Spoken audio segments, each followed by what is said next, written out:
Good afternoon. And John, thank you so much for that generous introduction and for hosting us today.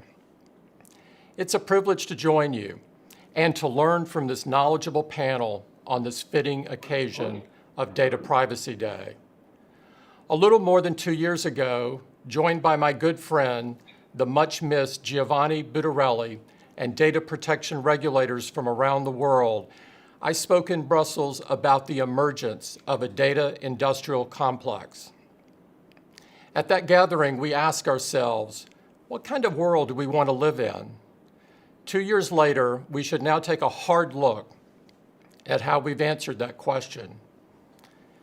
The fact is that an interconnected ecosystem of companies and data brokers, of purveyors of fake news and peddlers of division, of trackers and hucksters just looking to make a quick buck, is more present in our lives than it has ever been.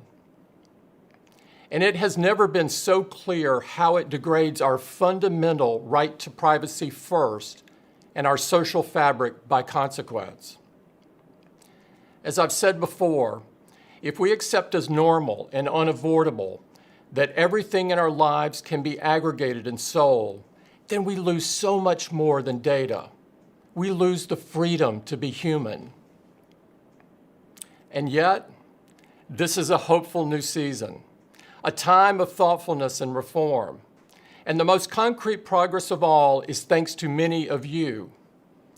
Proving cynics and doomsayers wrong, the GDPR has provided an important foundation for privacy rights around the world, and its implementation and enforcement must continue. But we can't stop there. We must do more. And we're already seeing hopeful steps forward worldwide, including a successful ballot initiative strengthening consumer protections right here in California. Together, we must send a universal humanistic response to those who claim a right to users' private information about what should not and will not be tolerated. As I said in Brussels 2 years ago, it is certainly time, not only for a comprehensive privacy law here in the United States, but also for worldwide laws and new international agreements that enshrine the principles of data minimization, user knowledge, user access, and data security across the globe. At Apple, spurred on by the leadership of many of you in the privacy community, these have been 2 years of unceasing action. We have worked to not only deepen our own core privacy principles, but to create ripples of positive change across the industry as a whole. We've spoken out time and again for strong encryption without backdoors, recognizing that security is the foundation of privacy. We've set new industry standards for data minimization, user control, and on-device processing for everything from location data to your contacts and photos. At the same time that we've led the way in features that keep you healthy and well, we've made sure that technologies like a blood oxygen sensor and an ECG come with peace of mind that your health data stays yours.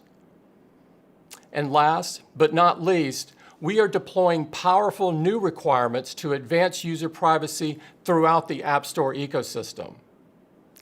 The first is a simple but revolutionary idea that we call the privacy nutrition label.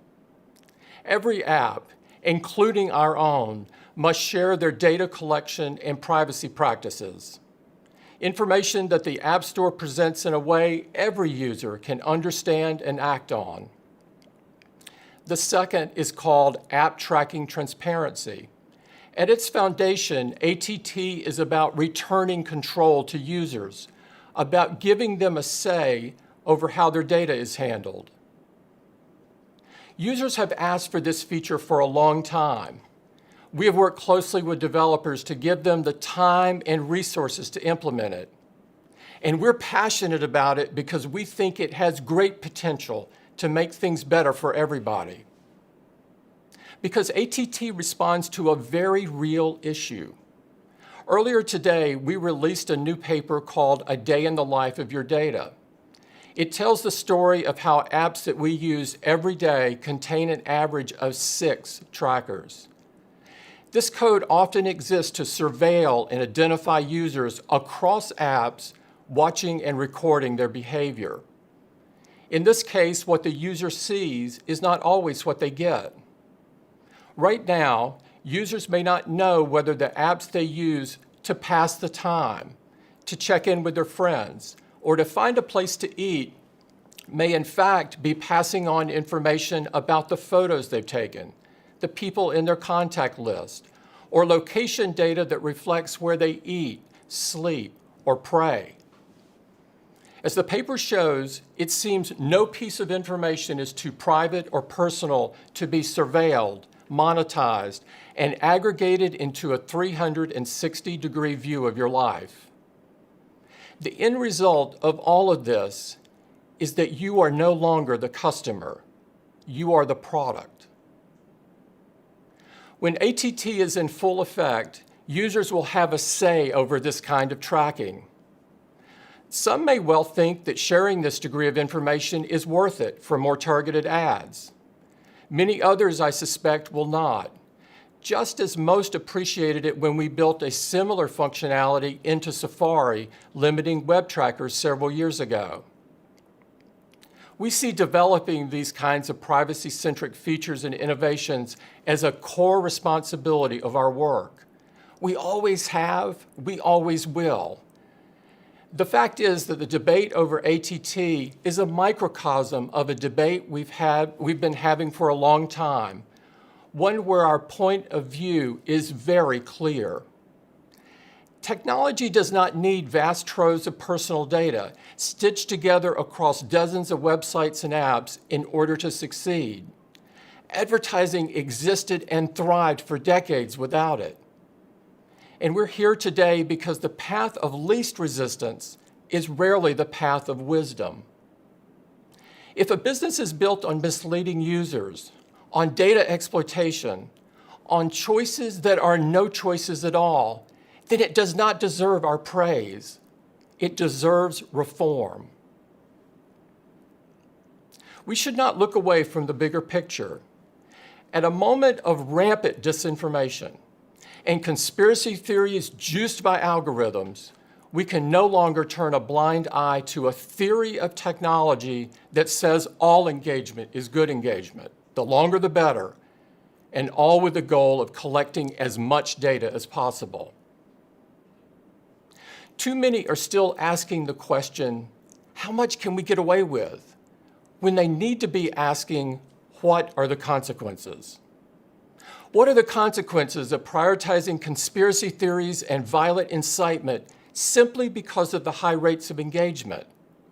What are the consequences of not just tolerating but rewarding content that undermines public trust in life-saving vaccinations? What are the consequences of seeing thousands of users join extremist groups and then perpetuating an algorithm that recommends even more? It is long past time to stop pretending that this approach doesn't come with a cost of polarization, of lost trust, and yes, of violence. A social dilemma cannot be allowed to become a social catastrophe. I think the past year and certainly recent events have brought home the risk of this for all of us, as a society and as individuals as much as anything else. Long hours spent cooped up at home, the challenge of keeping kids learning when schools are closed, the worry and uncertainty about what the future would hold. All of these things threw into sharp relief how technology can help and how it can be used to harm. Will the future belong to the innovations that make our lives better, more fulfilled, and more human? Or will it belong to those tools that prize our attention to the exclusion of everything else, compounding our fears and aggregating extremism to serve ever more invasively targeted ads over all other ambitions? At Apple, we made our choice a long time ago. We believe that ethical technology is technology that works for you. It's technology that helps you sleep, not keeps you up, that tells you when you've had enough, that gives you space to create or draw or write or learn, not refresh just one more time. It's technology that can fade into the background when you're on a hike or going for a swim, but is there to warn you when your heart rate spikes or help you when you've had a nasty fall. And that all of this always puts privacy and security first because no one needs to trade away the rights of their users to deliver a great product. Call us naive, but we still believe that technology made by people, for people, and with people's well-being in mind is too valuable a tool to abandon. We still believe that the best measure of technology is the lives it improves. We are not perfect. We will make mistakes. That's what makes us human. But our commitment to you, now and always, is that we will keep faith with the values that have inspired our products from the very beginning. Because what we share with the world is nothing without the trust our users have in it. To all of you who have joined us today, please keep pushing us all forward. Keep setting high standards that put privacy first, and take new and necessary steps to reform what is broken. We've made progress together, and we must make more. Because the time is always right to be bold and brave in service of a world where, as Giovanni Butarelli put it, technology serves people and not the other way around. Thank you very much.